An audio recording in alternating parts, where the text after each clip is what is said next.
You've recognized the fact that this is going to hurt on this side of the border as well. The Prime Minister said that his priority first is to try and keep these tariffs from lasting any longer than they need to, not necessarily managing what can be done to help Canadians and deal with their loss. I'm just wondering what you can do right away to help people in terms of resources, perhaps cash. I'll be sitting down with Prime Minister Trudeau this afternoon, along with the premiers. We do have a plan, so no different than the pandemic, very similar. We'll be supporting the people, we'll be supporting companies, and we're making sure that we diversify our trade, bring in more opportunities from around the world. Folks, we have 51 countries that we have tariff-free agreements with. We need to unite with them. We've brought over $70 billion of business from around the world to Ontario, but we need to continue. What we have to blame, we need to look in the mirror. Over the last decades, we've taken the U.S. for granted as our #1 trading partner.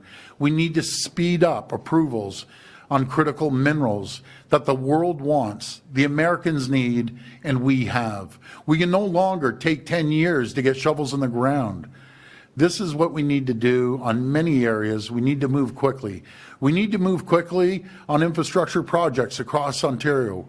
The federal government, they need to move quickly on making sure that when they go out for procurement, they're Canadian companies. They have to speed up the procurement. One example is the 400 light armored vehicles in London with General Dynamics. We can't hold on to these purchasing agreements. We need to move them forward to give people certainty. We need to start building roads and highways and bridges. We need to start building rail right across the country. We need to build a pipeline east, west, and north. We should have done this decades ago.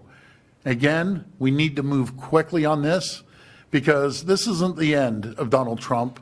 We're going to be dealing with Donald Trump for another 4 years of unpredictability, threats to all or their neighbors, but right around the world. So we have to make sure we diversify and make sure that the provinces, municipalities, and the federal government buy Ontario, and secondly, buy Canadian if we can't make it here in Ontario. And again, I mentioned it the other day to the retailers. Across Canada, we buy $800 billion worth of retail products, no matter if it's grocery or tools or other things.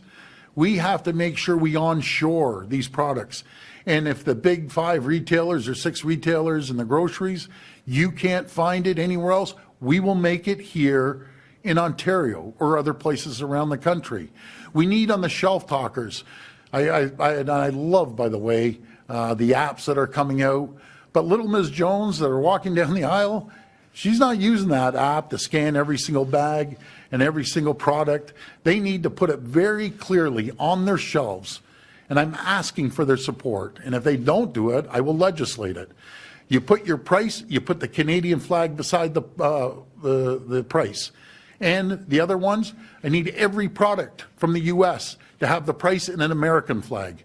You don't have to worry about any other products if they're coming from around the world. We aren't battling against the rest of the world. The battle is against President Trump. And I always emphasize, folks, I talk to endless Americans. I talk to endless elected officials. It is not them. Don't blame the American people. It's Donald Trump to be blamed for this. Second question to follow up on that. You said an immediate surcharge on electricity being exported, 25%, but you said you will not hesitate to shut off power as well. At what point does that happen? Well, this is going to be a long battle, and we have to keep our ammunition dry for the next round. As the Commerce Secretary came out and President Trump has said, another round is going to hit us on April the 2nd. And I'm highly recommending to President Trump, don't force our hand. You underestimate Canadians, you're making a massive mistake. We're resilient, we're proud, and we're strong. And we will survive, and we will continue to thrive. We'll get through this together. Richard Southern, 680 News Radio. Premier, no doubt many Ontarians are happy to hear that you're ripping up the contract with Starlink, but can you tell them today what the break fee is? How many of their tax dollars are still going to Starlink as part of the break fee? Well, I'll be getting that information, but it's principle, Richard. This is principle. To cancel Starlinks to President Trump's right-hand man, Elon Musk. And isn't it ironic that he got educated, part of his education was at Queen's, and he's attacking the country and the province that gave him the opportunity to go to Queen's University? They should be embarrassed that he went to Queen's. He should be embarrassed to attack the people that took care of him for a number of years with his family. Premier, will the LCBO be selling the American alcohol it has already purchased? And if not, is there a financial cost attached to that for Ontarians? We're going to store it for what we have right now, and we'll wait until the tariffs come off the table. And then, depending on where we're at, we'll restock the shelves.